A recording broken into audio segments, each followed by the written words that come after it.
Bonjour, bienvenue à cette conférence de la section Paris-Sud de la Société française de physique.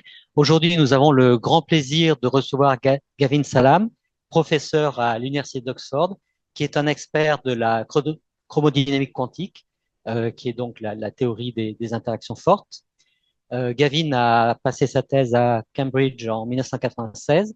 Ensuite, il a été chercheur au CNRS, au laboratoire de physique théorique et des hautes énergies à Jussieu, puis membre de la division de physique théorique du CERN, et enfin professeur à Oxford. C'est un expert donc de la théorie des interactions fortes qu'il applique donc à l'étude de la physique aux collisionneurs d'hautes énergies, comme le LHC au CERN, et en particulier à la physique du Higgs, à la recherche de nouvelles particules.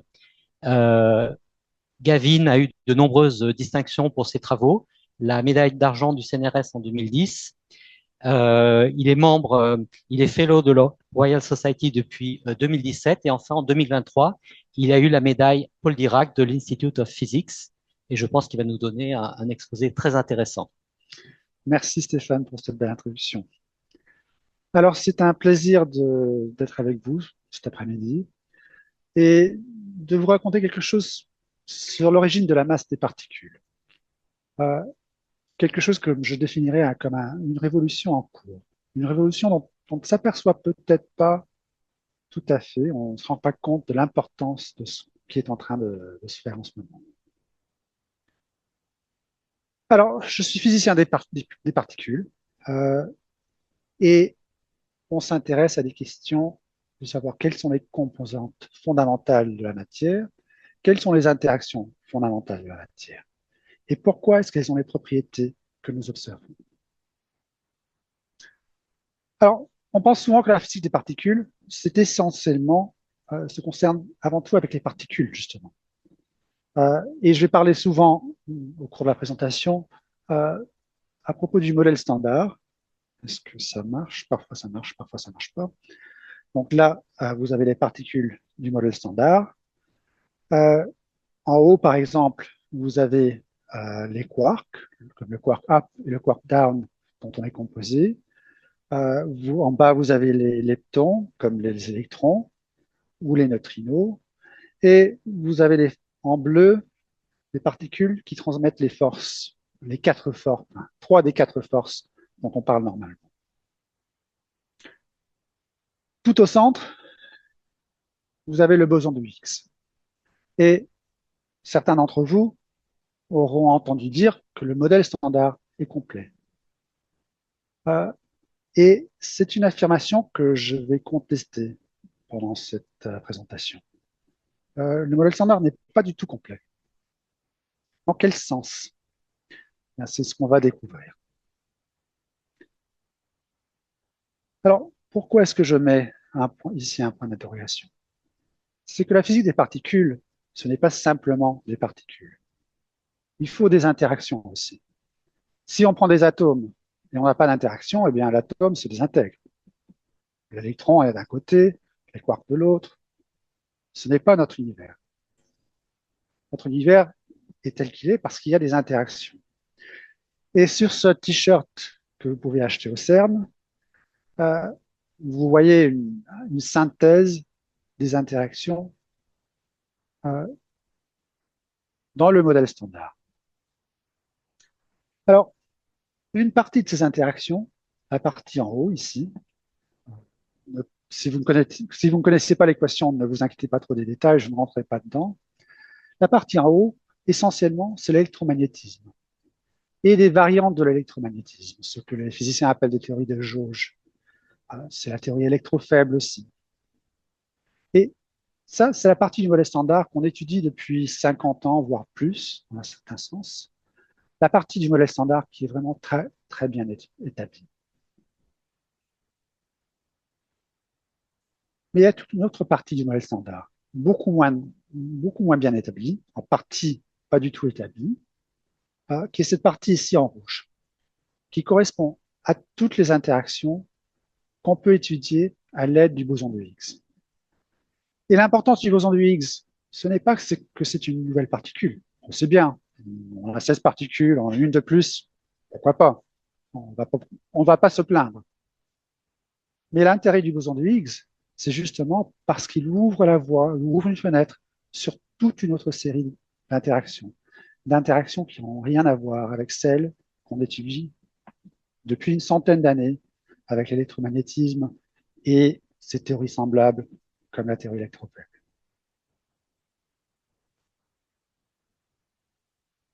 Et on ne fait que commencer d'étudier ces interactions. Et donc, cette présentation sera essentiellement sur la physique du Higgs. Alors, autour de nous, il y a un champ magnétique. C'est un champ qu'on ne voit pas, qu'on ne ressent pas, mais avec l'instrument juste, on peut le détecter et on peut faire des mesures de ce champ. Et l'instrument juste, sa forme la plus simple, c'est une boussole. Alors, comment est-ce qu'on sait s'il y a d'autres champs? Il peut y avoir beaucoup d'autres champs autour de nous dont on ne sent pas la présence.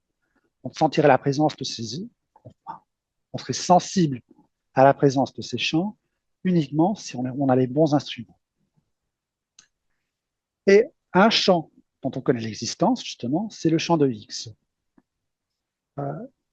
Et bon, il faut un instrument un peu plus puissant, une boussole, pour étudier ce champ. C'est le grand collisionneur de hadrons au CERN, qui est le seul instrument au monde qui est capable d'étudier les champs de ce genre. Alors, vous avez peut-être entendu parler du boson de Higgs, et le champ de Higgs, c'est un champ tout autour de nous, et le boson de Higgs, essentiellement, c'est une perturbation de ce champ. C'est une perturbation localisée qui a une durée de vie très très courte. Et ça, c'est cette perturbation du champ qui est ce qu'on observe au LHC. Alors, il y a une hypothèse au cœur du modèle standard, c'est que les particules fondamentales obtiennent leur masse grâce à leur interaction avec ce champ. Alors, pour comprendre l'importance de ce mécanisme, regardons à nouveau les particules du modèle standard. Mais cette fois, en plus de cet ensemble ici qu'on a à droite, ce cercle de particules, on va mettre les mêmes particules avec les mêmes couleurs sur une échelle de masse. À gauche, vous avez les particules dont nous sommes composés, les électrons et les quarks up and down qui font partie des protons et des neutrons. Et puis vous avez les autres particules plus lourdes qui ont été découvertes par la suite. Et en particulier, donc la deuxième génération ici, le muon, les quarks étranges et le charme, ont été découverts assez rapidement quand il y a eu des expériences de physique des particules. Ces particules-ci, la troisième génération, sont plus lourdes, sont plus difficiles à produire dans une expérience, et elles ont été découvertes plus tard. Et il y a un facteur de 300 000 entre la masse du top et la masse de l'électron. C'est un facteur pour lequel on n'a pas d'explication. C'est important à retenir qu'on ne sait vraiment pas pourquoi le top est 300 000 fois plus lourd que l'électron. Et ça a beaucoup d'impact sur notre vie. Si le top était aussi léger que les quarks up and down, toute la physique nucléaire serait complètement différente. Il y aurait des noyaux avec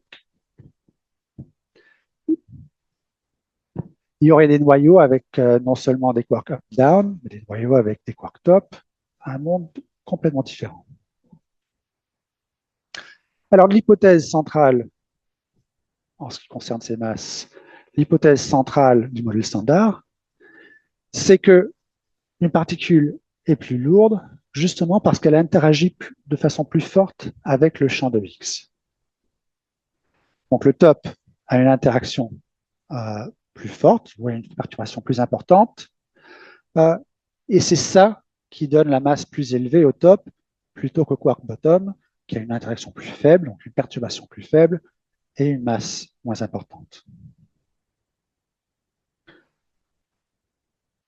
Ce n'est pas très satisfaisant. C'est-à-dire simplement il y a une interaction qui est plus forte pour certaines particules, moins forte pour d'autres, et ça c'est à l'origine de cet écart de masse d'un facteur de 300 000.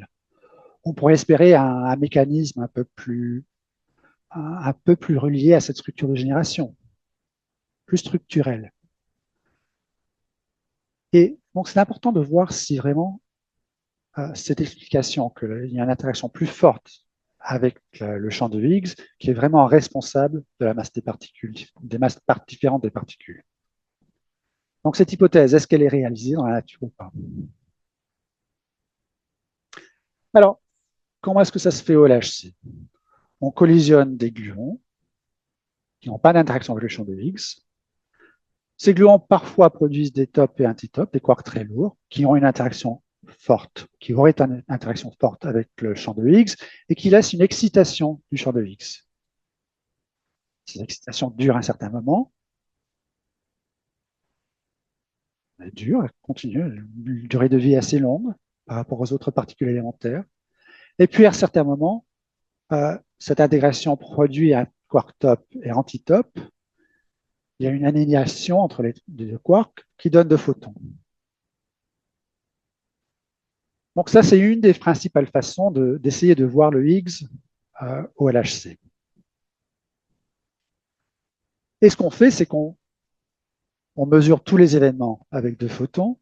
Ici au LAL, c'était une des mesures importantes qui ont été faites ici au LAL, enfin pas au LAL, à l'EGCLab. Au LAL à l'époque. Et on classifie les événements selon la somme des énergies des deux photons. Et pour chaque valeur possible de l'énergie des deux photons, ou de la masse invariante d'un point de vue plus technique, on compte le nombre d'événements. Et on voit une toute petite bosse ici, un tout petit excès sur un fond sans structure. Et cet excès, on voit en plus grand en bas, cet excès est dû au boson de Higgs. Donc c'est l'observation de cet excès qui a été la découverte du boson de Higgs.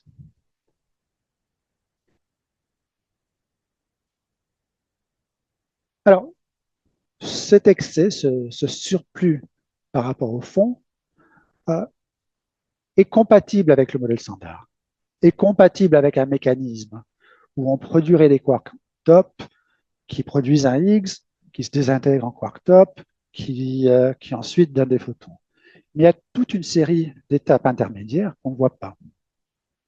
Et donc, même si c'est compatible, comment s'assurer que quand on voit cet excès, c'est à cause d'une interaction avec les quark top? Parce que ce qu'on veut savoir, c'est d'où vient la masse des quark top, d'où vient la masse de toutes les autres particules. Ça, c'est la question qu'on essaie vraiment de comprendre. Et pour vous illustrer ça, j'ai pris un exemple du petit prince. Vous connaissez sans doute, surtout si vous avez des enfants. Et le petit garçon dans le petit prince lisait un livre sur la jungle. Il a beaucoup réfléchi sur les aventures de la jungle. Et à son tour, avec un crayon, il a tracé son premier dessin. Il était comme ça. J'ai montré mon chef-d'œuvre aux grandes personnes et je leur ai demandé si mon dessin leur faisait peur. Elles m'ont répondu, pourquoi un chapeau ferait-il peur? Mon dessin ne représentait pas un chapeau. Il représentait un serpent boa qui digérait un éléphant. J'ai alors dessiné l'intérieur du serpent boa afin que les grandes personnes puissent comprendre. Elles ont toujours besoin d'explications.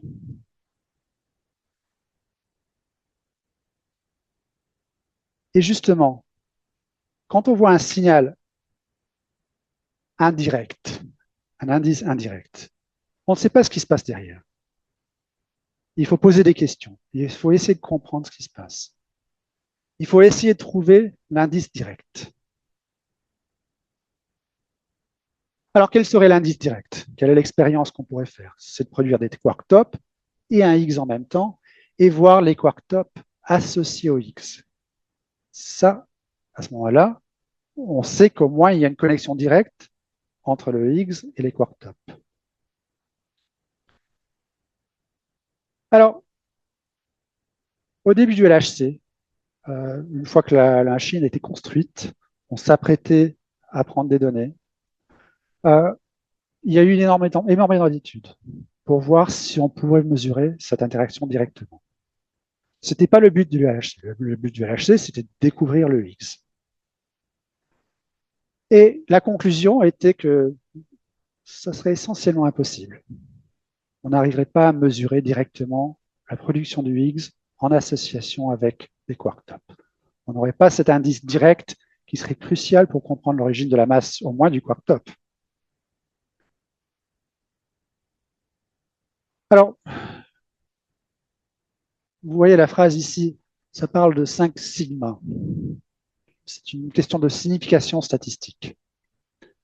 Alors, plus le nombre de sigma est élevé, plus on a de certitude sur un signal.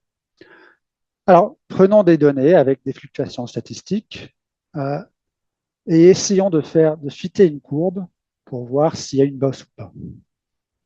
Ça fait avec un peu de données, on fait un fit, on mesure une signification statistique. Dans ce cas-là, ça donne 1,3 sigma. Une fois qu'on voit la courbe, une fois qu'on ajoute la courbe, on a toujours l'impression qu'il y a quelque chose en dessous, même s'il n'y a rien. Donc mais bon, quand même, on va faire attention, on va ajouter des données. Donc là, on a ajouté des données, on a plus d'événements. Ça, sur l'axe vertical, c'est le nombre d'événements, par exemple. On a un signal négatif. On ajoute des données, on a un signal positif, mais ailleurs. Il faut ajouter pas mal de données avant que la bosse ici devienne stable et vraiment visible. 2 sigma, 3 sigma. Alors 3 sigma, c'est ce qu'on appelle indice, ou en anglais evidence. Et en français normal, si on voit quelque chose avec 3 sigma et on ne s'y attend pas, les chances sont bonnes que ça disparaîtra. Et en physique des particules, on a vu énormément de signaux avec 3 sigma qui ont disparu. Donc, on continue à collecter des données, et on continue, et on continue. Et à un certain moment, ça devient convaincant. Même si on n'a pas la courbe en dessous, on voit qu'il y a quelque chose, que c'est vraiment, ça commence à être robuste. Et la convention, et c'est une convention en physique des particules, c'est que si on a 5 sigma, ça correspond à ce qui s'appelle une observation, une découverte. C'est-à-dire qu'on a de bonnes chances que le signal ne disparaîtra pas quand on accumule encore plus de données.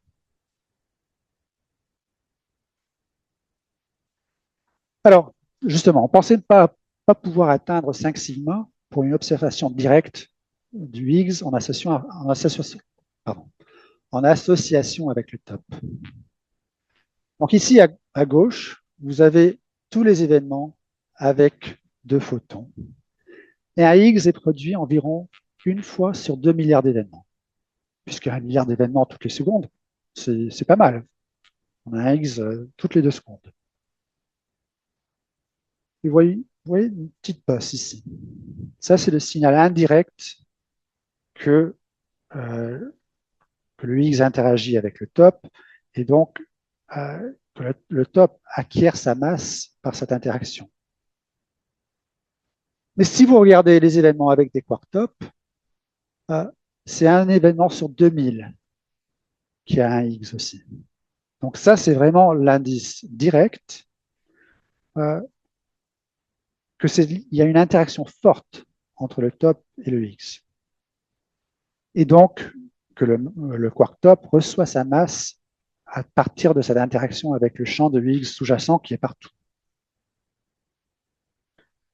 Et l'indice est forte, 5,2 sigma. Maintenant, il y a même plus. Et c'est consistant avec le modèle standard au niveau environ 25%.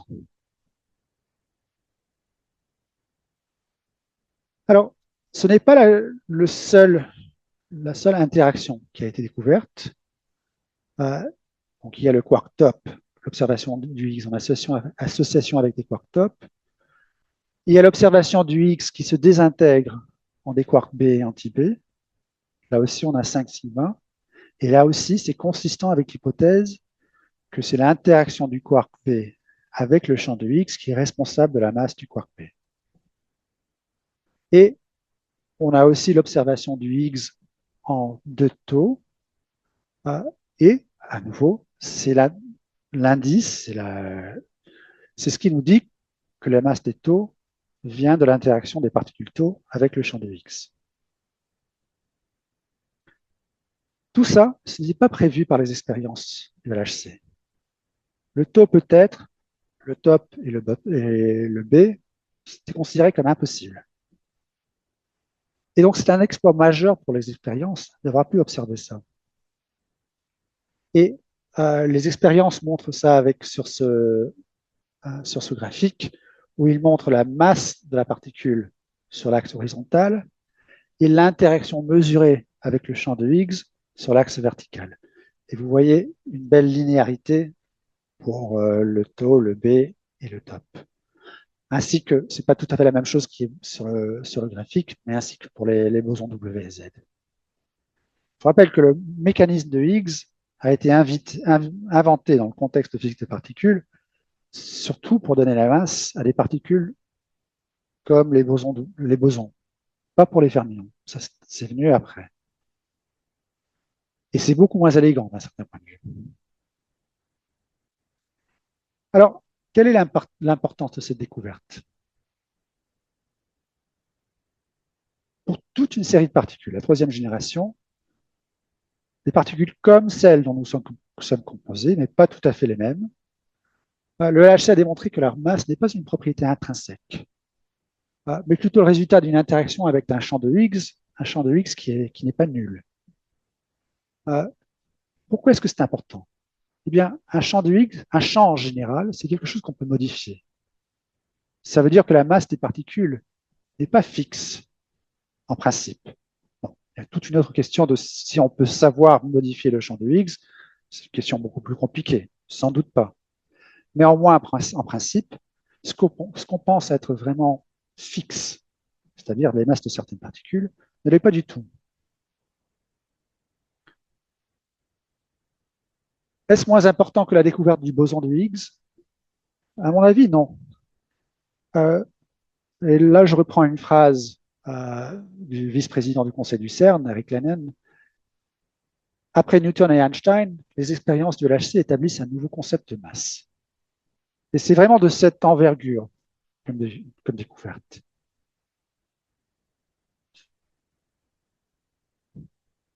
Et ce qui est surprenant aussi, c'est que ça a été fait dans un espace de temps très limité. Le boson de Higgs, qui donne un indice indirect pour ça, a été découvert en 2012. L'observation directe a été faite en 2018. Seulement 6 ans entre l'indice indirect et l'indice direct. Pour vous donner une comparaison, pour les ondes gravitationnelles, on sait depuis la fin des années 70 qu'elles existent. Le prix Nobel a été donné à Halcyon Taylor pour la découverte des ondes gravitationnelles indirectement en regardant la période des pulsars. Cette période qui décroît très légèrement à cause de l'émission d'ondes gravitationnelles. Il a fallu plus de 30 ans pour pouvoir voir les ondes gravitationnelles directement, ce qui a valu un autre prix Nobel. Donc, pour passer d'un résultat de cette importance de l'indice indirect à l'indice direct en si peu de temps, c'est quelque chose vraiment de remarquable pour les expériences. On pourrait dire pas mal d'autres choses. Le Higgs porte une cinquième force aussi, quelque chose que vous n'entendez pas très souvent, mais qui est un élément aussi important. Donc, si vous entendez parler d'expériences qui cherchent une cinquième force, vous pouvez dire directement à ceux qui font l'expérience qu'ils sont trop tard. Bon, ils cherchent une sixième force maintenant. C'est quand même une expérience intéressante. Et un autre élément qu'on pourrait dire, c'est que en toutes les forces qu'on a examinées au niveau microscopique, la force électromagnétique, la force électrofaible, la force de l'interaction forte, le degré d'interaction est quantisé. On peut avoir un électron ou 2 électrons, mais pas 0,632 électrons. Or, la force qui est liée au boson du Higgs n'a apparemment aucune quantisation. Donc, c'est qualitativement quelque chose de vraiment assez révolutionnaire. Ça a été écrit, on le retrouve dans les livres depuis longtemps, mais la physique n'est pas un sujet théorique, même si je suis un physicien théoricien. La physique, c'est un sujet expérimental. Et l'objectif, c'est d'établir de façon expérimentale quel est le monde réel. Et le monde réel a des propriétés plutôt surprenantes. Alors, ça, c'est ce qui a été fait ces 10 dernières années. Et si vous entendez dire à quelqu'un que le LHC n'a rien découvert depuis le boson de Higgs, c'est tout à fait faux, justement. Ce qu'a découvert le LHC, c'est en fait en partie, c'est la raison pour laquelle le boson de Higgs est important. C'est que le boson de Higgs a permis de découvrir ses autres propriétés. Qu'en est-il pour le futur?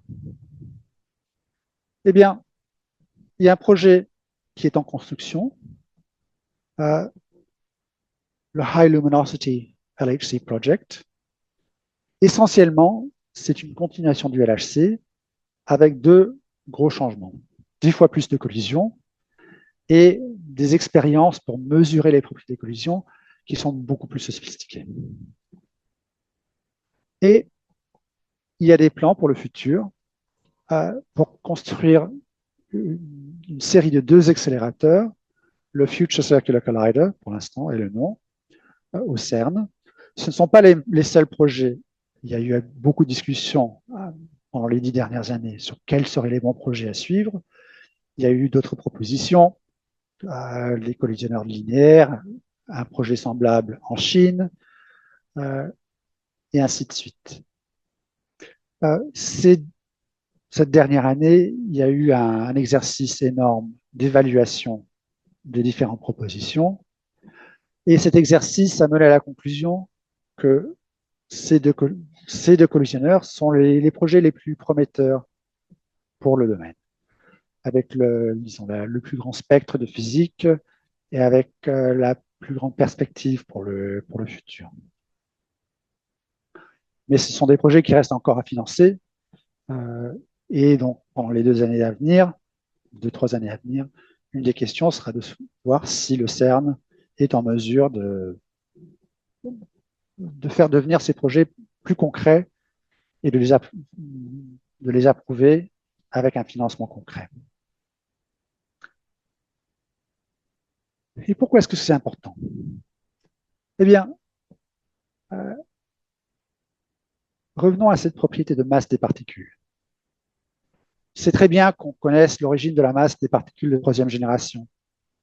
Et la physique des particules, pendant des décennies, a pris une direction où on examinait des particules toujours plus bizarres, si vous voulez, plus massives, plus lointaines, plus éloignées des particules dont nous sommes composés. Nous, on est composé de l'électron, des quarks up et down, comme je disais tout à l'heure, par exemple dans un atome. Et la propriété des masses des particules a une importance singulière pour la matière autour de nous. Prenons l'exemple de l'électron. Ça, c'est une vidéo qui vient du CERN. Vous avez un électron autour du proton. Et la propriété principale, enfin, une propriété assez essentielle d'un atome en mécanique quantique, c'est que le rayon de l'atome est inversement proportionnel à la masse de l'électron. Donc, si la masse de l'électron diminuait, s'il n'y avait pas de champ de Higgs pour donner la masse à l'électron, essentiellement, il n'y aurait pas d'atome. L'univers disparaîtrait.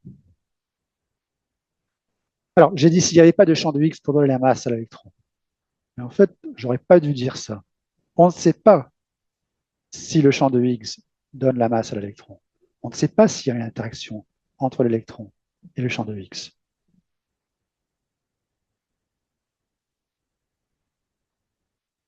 Donc, la question, c'est est-ce que toutes les particules obtiennent leur masse de la même façon? C'est important aussi pour les quarks up and down. La masse du proton ne vient pas vraiment de la masse des quarks up and down. La masse du proton, c'est dans les unités préférées des physiciens des particules, c'est 930 et quelques MeV. La masse des quarks contribue une dizaine de MeV à cette masse. Donc, 1%, pas beaucoup plus. Mais la masse du neutron est un peu plus élevée que la masse du proton, parce que la masse du quark down est un peu plus élevée que la masse du quark up. C'est ça qui rend le proton stable et le neutron instable. S'il n'y avait pas de masse des quarks, le proton aurait plus ou moins la même masse, mais serait plus lourde que le neutron. Il n'y aurait pas de proton stable, il n'y aurait pas d'hydrogène, et à nouveau, un monde comme le nôtre n'existerait pas. Donc, d'où vient la masse de ces particules? Ça, c'est une des grandes questions en physique des particules. Alors, quel est le problème? Eh bien, plus la masse est réduite, plus une particule est légère, selon cette théorie du modèle standard, moins elle interagit avec le champ du Higgs. Et donc, c'est beaucoup plus dur d'établir si la masse de cette particule vient effectivement d'une interaction avec le champ de Higgs. Et c'est ça qui rend difficile cette question, de savoir si toutes les particules obtiennent la masse de la même façon. Et je ne parle pas des neutrinos, ça c'est toute une autre question intéressante, peut-être sûrement reliée d'une façon ou de l'autre, mais pour l'instant, je ne parle que des particules avec une charge électrique.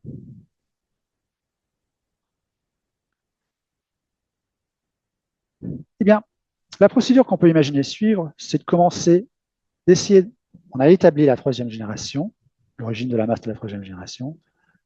L'étape suivante, c'est l'origine de la masse de la deuxième génération.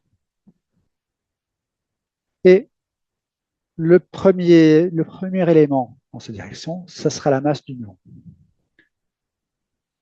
Et les expériences Atlas et CMS ont de premières indications sur l'origine de la masse du muon, mais pas encore au niveau 5 sigma, ce niveau essentiel pour être sûr du résultat.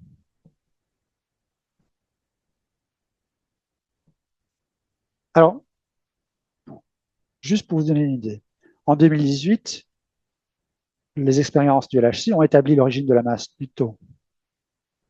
Le muon est 17 fois plus léger. Et l'interaction qu'on voit avec le champ de Higgs, du point de vue du taux de désintégration, va comme le carré de la masse.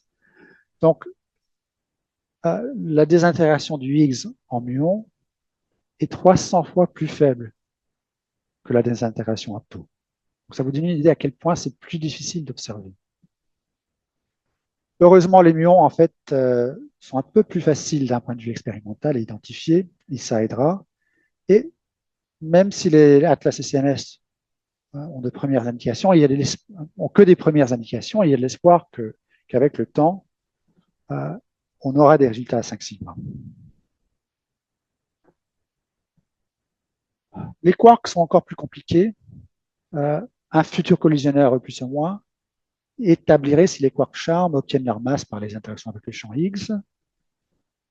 Donc ça, on espère pouvoir le faire, par exemple, au FCCEE.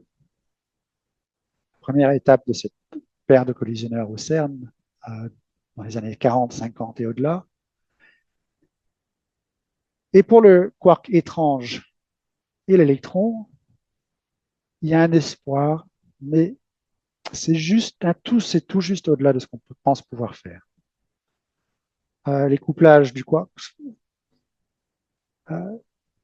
les couplages sont vraiment très très faibles et ça rend difficile l'étude. Pourtant, la découverte de l'origine de la masse de l'électron, c'est un résultat énorme. Ça vaudrait un Nobel. Parce que ça serait vraiment une situation où on revient en physique des particules vers l'origine des masses des particules dont on est composé nous-mêmes. Ce qu'il faut retenir aussi, c'est que le LHC, quand il a commencé, ne pensait pas pouvoir découvrir l'origine de la masse du top, du bottom et du taux. Ça semblait impossible. Donc, ce qui semble impossible au début d'une expérience, parfois, quand les gens s'y mettent, devient possible. Pour ne pas parler de ce qui est impossible 20 ans avant le début de l'expérience.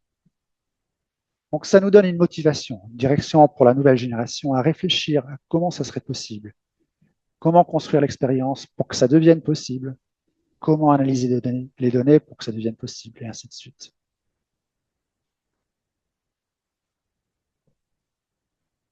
Alors, quand on pense à un futur projet en physique des particules, on réfléchit à quels sont les éléments essentiels. C'est un investissement substantiel.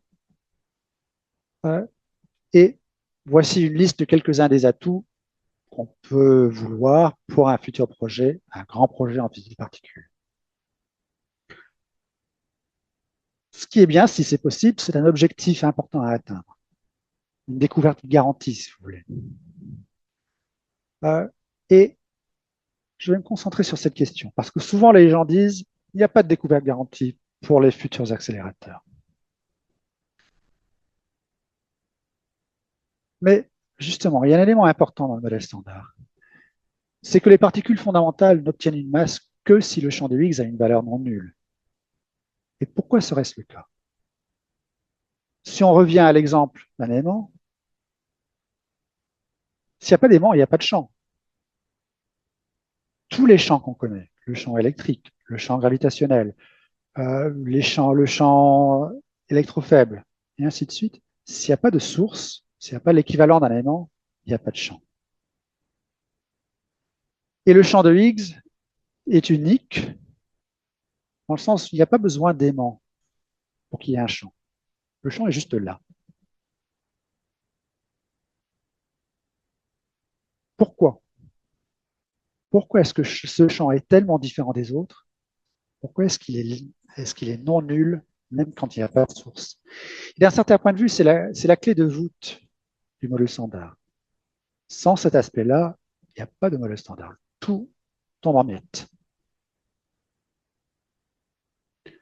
Alors, si vous ouvrez un livre, on vous dira, eh bien, le champ de Higgs a un potentiel.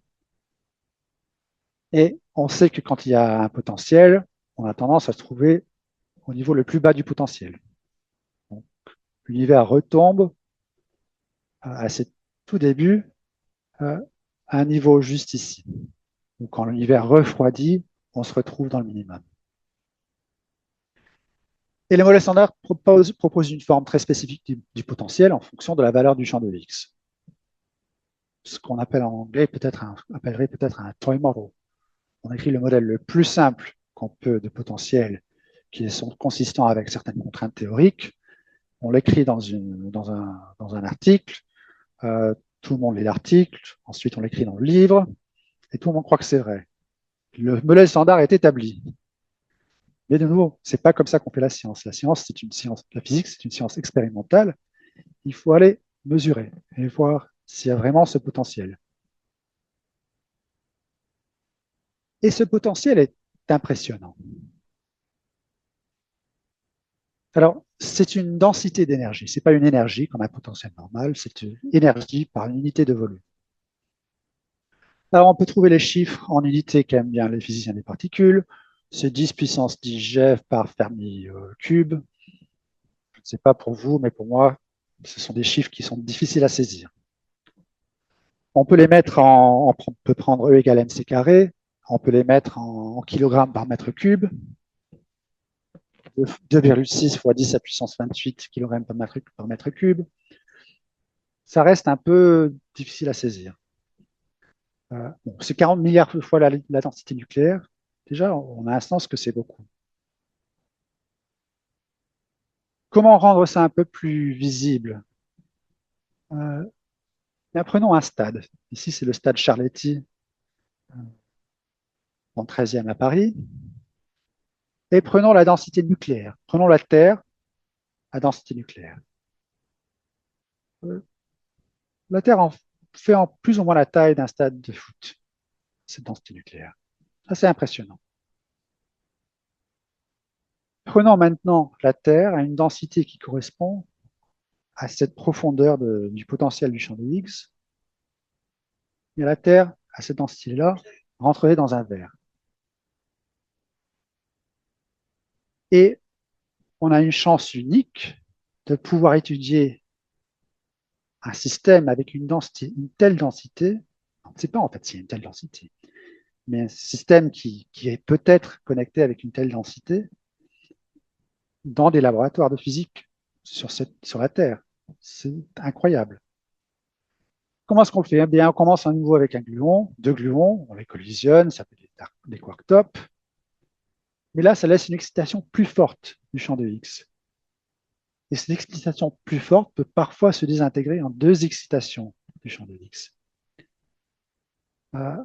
Pour les physiciens dans le public, le taux avec lequel ça se passe, c'est connecté avec la forme du potentiel qui a un aspect anharmonique. En fait, il n'y a pas la symétrie au fond du potentiel, ce n'est pas parfaitement symétrique.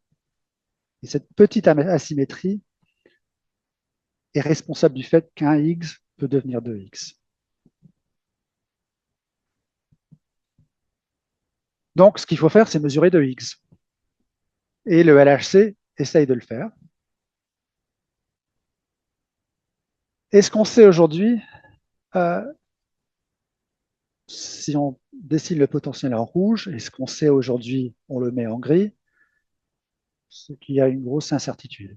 On connaît les propriétés tout autour du minimum, parce que c'est seulement la masse, essentiellement tout autour du minimum, c'est la masse du X qui est connectée avec la forme du potentiel. Mais à part ça, on ne sait pas trop. On a une limite sur la valeur de ce couplage de 1x en 2x qui est connecté avec la forme du potentiel.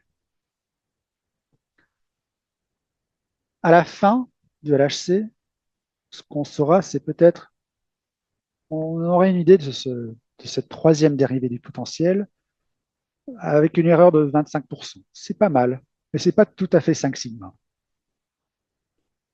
Avec le FCCE, on sera à 18%. Le FCCE fait un tas de choses, mais le potentiel du X n'est pas vraiment son point fort. Pour vraiment bien mesurer le potentiel du Higgs, il faut un collisionneur plus puissant. Et ça serait le FCC qui collisionne des protons, ce qui s'appelle le FCC-HH. Et ça donnerait cette contrainte sur le potentiel. D'ici un peu de temps, d'ici 2080. Je triche un peu quand je vous montre cette figure. Parce que ça, c'est en prenant seulement l'incertitude sur la troisième dérivée du potentiel au minimum. Si on prend en compte l'incertitude sur la quatrième dérivée, on sait beaucoup moins. Et pour vraiment contraindre la quatrième dérivée, il faudrait un collisionneur à muon, ce qui est encore plus dans le futur. Mais les gens travaillent dessus. Et peut-être qu'il y aura des progrès, peut-être qu'il y aurait des idées pour mieux mesurer ce potentiel. Mais ça nous donnerait vraiment une indication de ce qui se passe, de l'origine de ce champ de Higgs non nul autour de nous. Et ça, à mon avis, c'est ce qui mérite d'être appelé une garantie découverte. Pourquoi une garantie découverte? Si le potentiel est tel qu'il est dans le modèle standard, on le découvrira. Si le modèle standard est faux, s'il y a toute une autre structure qui est à la base du champ de Higgs non nul, eh bien, on exclura ce scénario. Et ça aussi, ça serait une découverte. Donc, on a bien une découverte garantie accessible au FCC, surtout le FCC-HH, ce futur collisionneur de protons, avec une petite attente. C'est le seul bémol. Mais c'est vraiment l'important essentiel du modèle standard qui reste à établir. Alors, j'hésite toujours si je dois montrer c'est transparent ou pas. C'est une conférence de physique, pas de science-fiction. Mais parfois, c'est bien d'imaginer la science-fiction pour comprendre quelle est l'importance de la physique qu'on étudie. La science-fiction, dans ce cas-ci, ça serait d'imaginer qu'il y a un autre minimum du vide. Peut-être un minimum qui est métastable. Donc, on pourrait créer une bulle du vide. Une bulle de vide où le champ de Higgs est nul. Et dans cette bulle, les particules auraient des propriétés complètement différentes. Les électrons n'auraient pas de masse, les neutrons seraient stable et les protons ne le seraient pas. Et d'un point de vue pratique, la force nucléaire aurait une portée beaucoup plus longue. Ce qui limite la force nucléaire, c'est la masse du pion.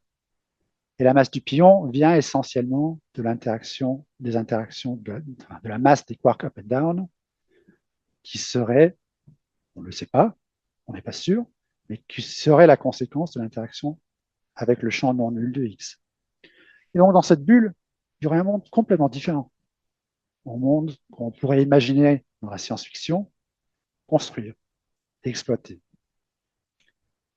Alors, j'insiste, c'est de la science-fiction, mais ça sert à expliquer pourquoi c'est important de comprendre l'origine de la masse des particules et l'origine de ce champ de Higgs non nul.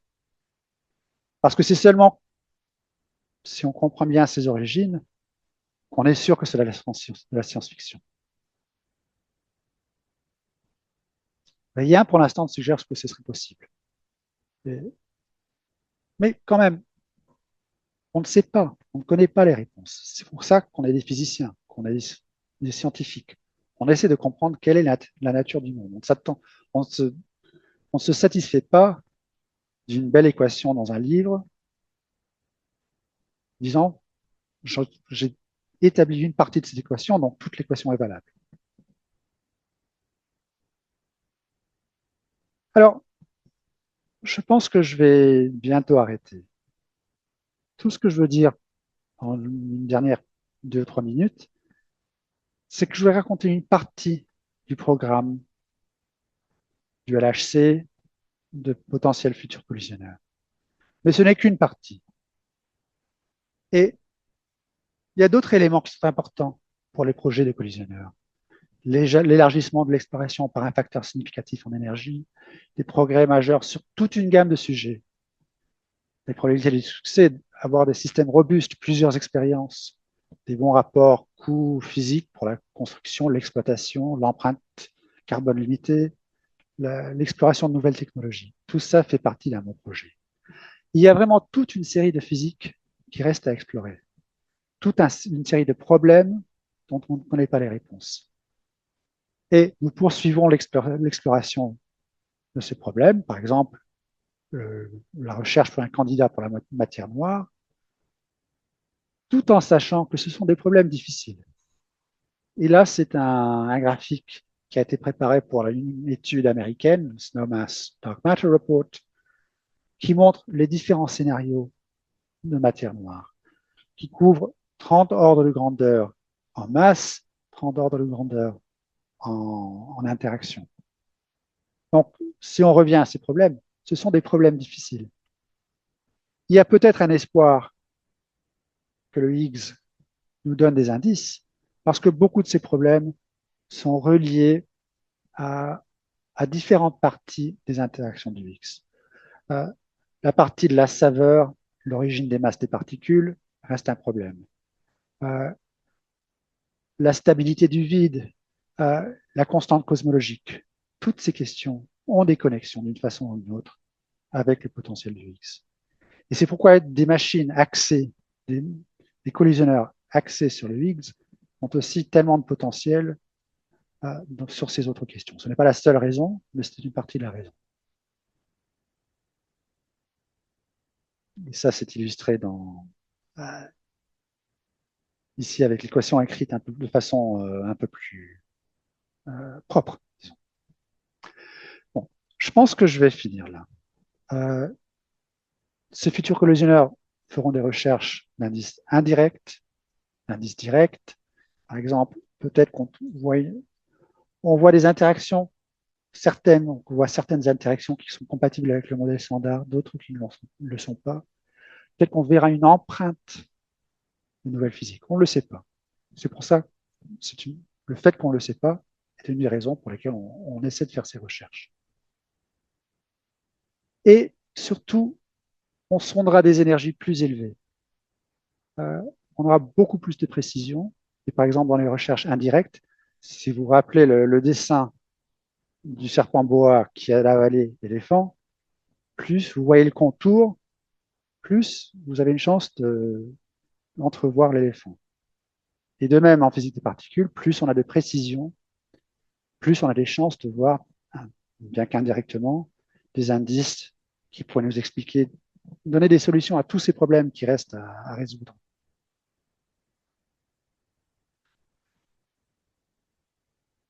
Pour conclure, dans le modèle standard, il y a d'importantes propriétés des particules dont nous sommes composés qui découlent d'interactions qui sont loin d'étudier. On ne sait pas si ce modèle standard est vrai. Il est loin d'être établi. Il y a une perspective de découverte garantie, cette auto-interaction du Higgs, et donc nous donner des indices sur la forme du potentiel. Est-ce qu'au moins on a une première indication que ce potentiel est le bon? C'est vraiment la raison pour le champ de Higgs non nul. Et est-ce qu'il y aurait la possibilité d'établir ou de contredire l'origine de la masse de l'électron? Ça aussi, ça serait un résultat énorme. Et on sonde dans des directions, on va dans l'inconnu. On sonde dans des énergies beaucoup plus élevées, de façon indirecte, surtout à FCCE, et de façon plus directe à son successeur éventuel, le FCCHH.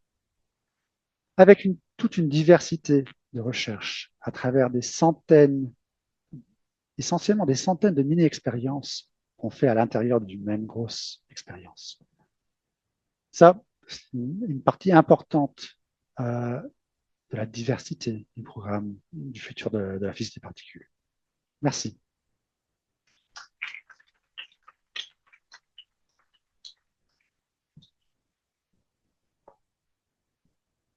Très intéressant.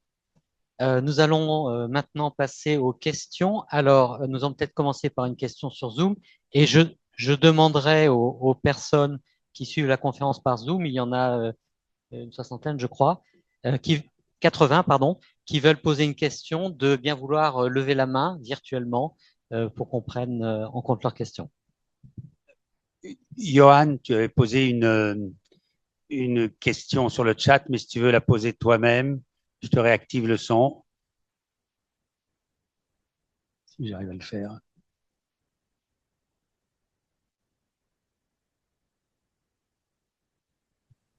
Allô? Voilà, tu peux poser ta question, Johan. Tu m'entends? Oui, on t'entend très bien. Oui. Ok, oui, en fait, c'était une question reliée à la QCD. Pour moi, la QCD ajoute de la masse au quark nu quand on prend par exemple le proton ou le neutron, alors que la QED en soustrait si on prend l'atome d'hydrogène par exemple. Et je me demandais si on comprenait cela.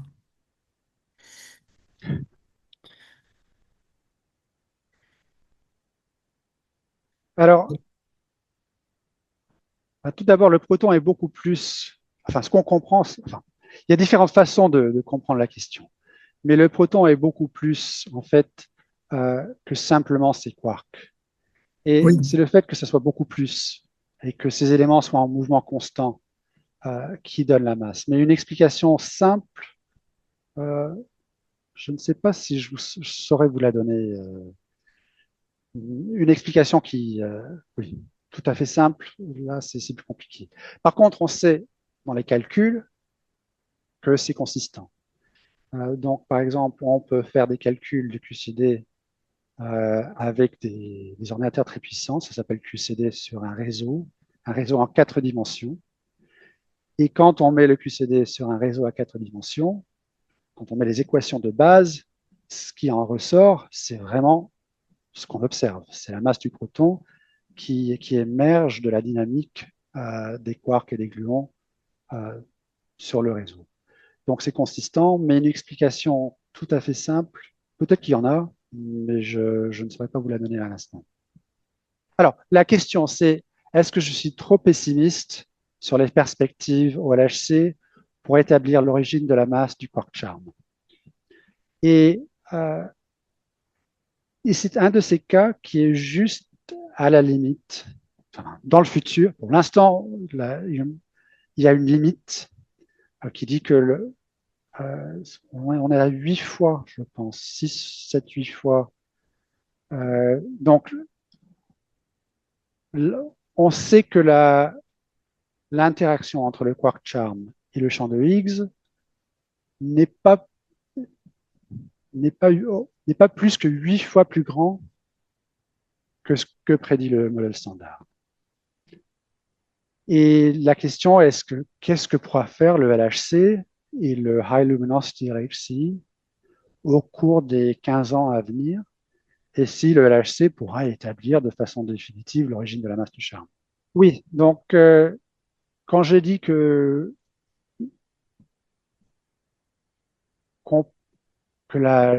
établir l'origine de la masse de l'électron, c'est juste au-delà de ce que peut faire le FCCE. L'idée serait effectivement de mesurer la masse du Higgs de façon très très précise et ensuite de faire collisionner des électrons à cette énergie, à l'énergie qui correspond à la masse du Higgs et attendre de voir si on produit des bosons de Higgs. Et si on les voit, la seule explication, ça serait qu'on a eu des électrons une annihilation d'électrons pour produire un boson de Higgs. Et ça nous donnerait, ça établirait l'origine de la masse des électrons. Et pour mettre ça en sigma, pour l'instant, on est aux alentours de 1 sigma et demi dans les projections si on tourne pendant 1 an ou 2 sur l'énergie du Higgs. Donc, à voir s'il y a des progrès niveau accélérateur, parce qu'une des limites, c'est qu'en fait, c'est difficile d'avoir deux faisceaux dont l'énergie est exactement la masse du Higgs. Et le prix à payer, c'est qu'on a beaucoup moins d'électrons dans les faisceaux, ou beaucoup moins de collisions. Donc, il y a tout un problème intéressant de physique des accélérateurs, de voir si on peut avoir un faisceau puissant et monochromatique. Donc ça, c'est un des éléments. L'autre élément, c'est qu'une fois qu'on a produit des Higgs, comment est-ce qu'on établit que c'est bien un Higgs qui a été produit plutôt qu'autre chose? Et donc, il y a des pistes de recherche pour essayer d'améliorer ça. Vous avez évoqué le fait que la force associée au champ de Higgs était continue. Et est-ce que vous pourriez expliquer comment on le sait? J'ai mal entendu. Est-ce que vous pourriez expliquer comment on le sait? Ah, on ne le sait pas. C'est ce qu'on écrit dans les livres. On écrit une force où la charge essentiellement n'est pas quantisée. Alors, est-ce qu'on le sait? C'est quelque chose enfin, quelle serait l'unité de quantisation? Ça, c'est un élément qui n'est pas évident à déterminer de façon expérimentale.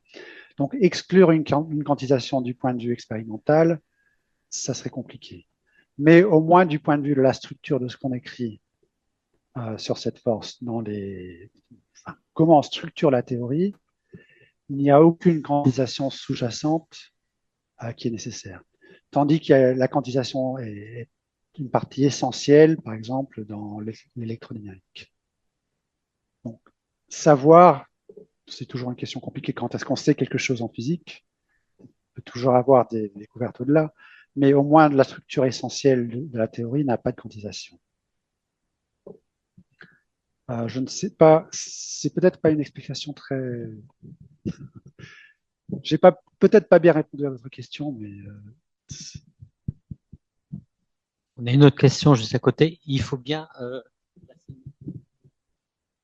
Bonjour, merci pour la conférence. Je voulais vous poser une question. Dans la lettre au Père Noël des physiciens des particules, vous avez évoqué le mystère de la très faible valeur de la constante cosmologique. Et récemment, il y a eu même des études qui remettaient en cause le fait qu'elle soit constante. Est-ce que vous pourriez nous en dire un mot? Alors, la question c'est, est-ce que la constante cosmologique est effectivement constante? Ça fait depuis un bon moment qu'on envisage la possibilité que la constante cosmologique essentiellement ait une origine dynamique, connectée à des champs, en fait, des champs qui pourraient évoluer. Et il y a effectivement des indications expérimentales, d'observation qui suggèrent qu'il y aurait une évolution. Je pense qu'il faut toujours prendre ça avec des pinces. C'est des premières indications expérimentales. Ce n'est pas au niveau de 5 sigma pour l'instant. Donc, c'est un domaine où je pense qu'il faut attendre plus de données pour vraiment avoir la certitude si c'est une constante ou quelque chose de dynamique.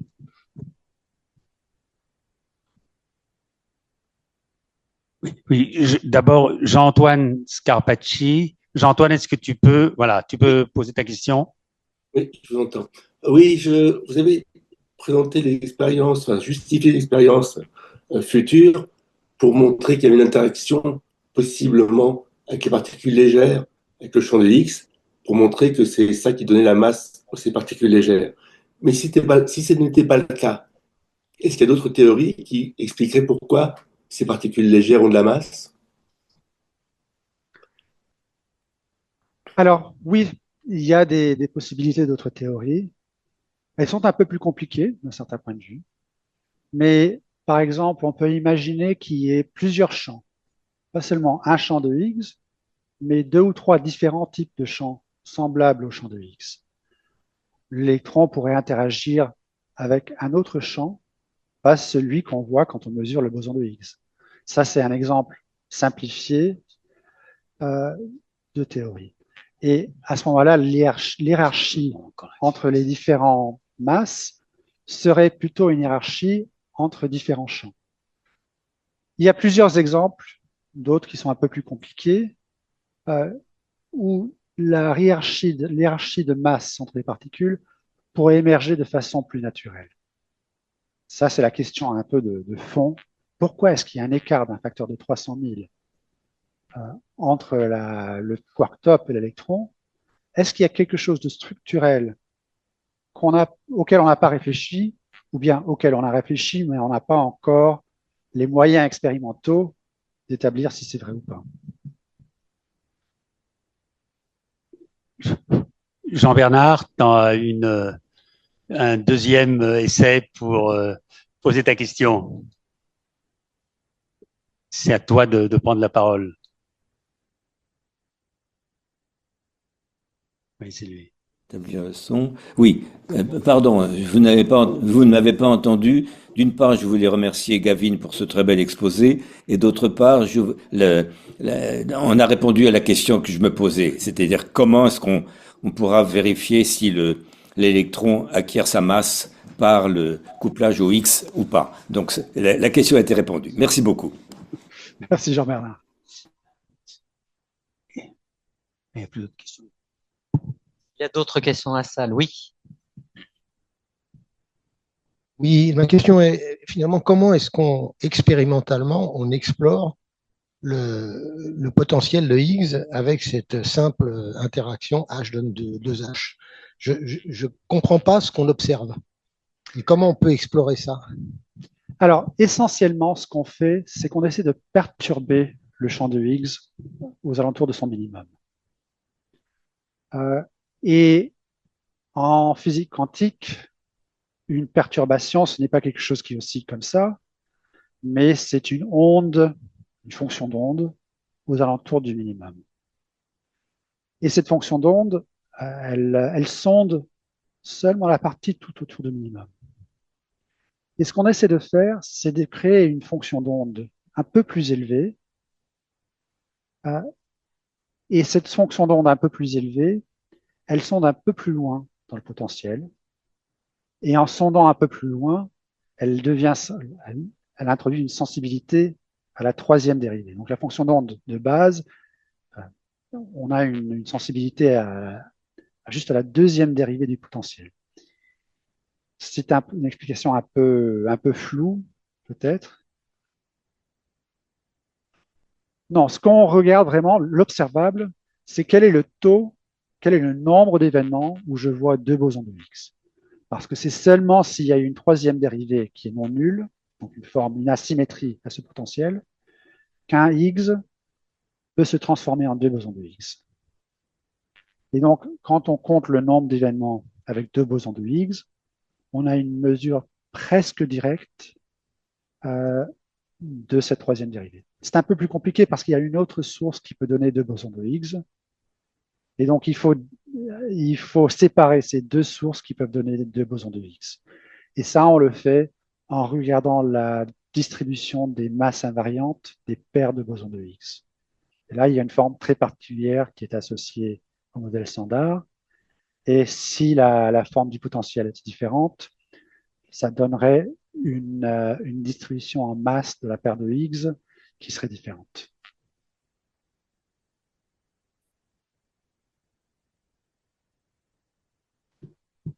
Oui, j'ai une question qui était, je pensais que tu l'as traitée au cours de la partie principale de l'exposé, parce que c'est une chose en tout cas qui nous motivait SSC, LHC à l'époque des projets, c'était la nature de la brisure de la symétrie électrofaible, et je la retrouve seulement dans la carte postale du Père Noël. C'est un peu étonnant parce que c'est quelque chose qu'on peut et qu'on va faire au LHC en allant sonder ce qui se passe dans les interactions W longitudinaux. Au TEV, non? Oui, dans un exposé comme celui-ci, il y a toujours une question de qu'est-ce que je vais pouvoir expliquer et qu'est-ce que je vais avoir des difficultés à expliquer. Et qu'est-ce qui a été déjà expliqué et qu'est-ce qui n'a peut-être pas vu le degré d'exposition que ça mériterait. Et donc, j'ai pris une décision éditoriale, essentiellement, de vous parler de l'origine des masses des fermions et de l'origine du champ de Higgs non nul. Mais c'est une perspective. On pourrait imaginer beaucoup d'autres. Et ce que j'aimerais voir peut-être dans notre domaine, c'est justement de voir une suffisante diversité d'explications de pourquoi ce qu'on fait est d'une telle importance et d'un tel intérêt. C'est quelque chose que je ne suis pas toujours convaincu qu'on réussisse comme on le devrait. Ça reste valable, tout à fait, oui, tout à fait valable.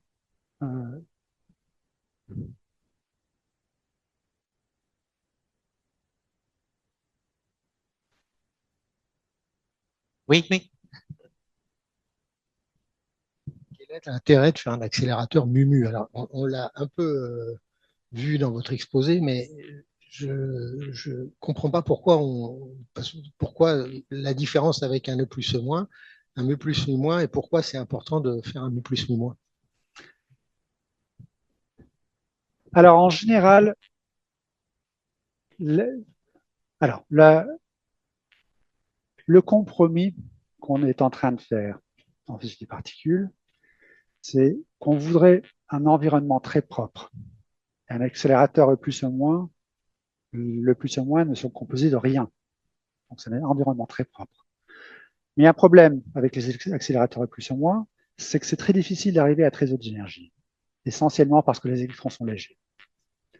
Les protons, c'est beaucoup plus facile d'arriver à de très hautes énergies parce qu'il y a une masse et ça réduit la radiation synchrotron.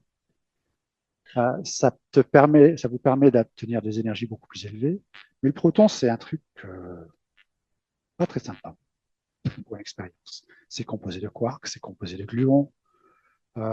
Si vous voulez être sûr du résultat, il faut vraiment bien comprendre ce qui se passe à l'intérieur du proton. Et en plus, on a un proton qui vient avec 7 TeV d'énergie, mais chaque quark qui interagit dans la collision n'a qu'une fraction de cette énergie. La beauté d'un muon, c'est que ça vous donne une masse assez importante, donc c'est assez facile de les accélérer à de autres énergies, et le muon est assez propre. Le muon est composé de rien. Le seul problème avec le muon, c'est qu'il se désintègre rapidement. Et ça, c'est un gros problème. Donc, l'intérêt du muon, c'est qu'on a un environnement propre. On peut atteindre des énergies élevées. Et quand on a des collisions, on a toute l'énergie du muon qui participe dans la collision. Par contre, d'un point de vue technologique, c'est un vrai challenge. Ça aussi, c'est l'intérêt.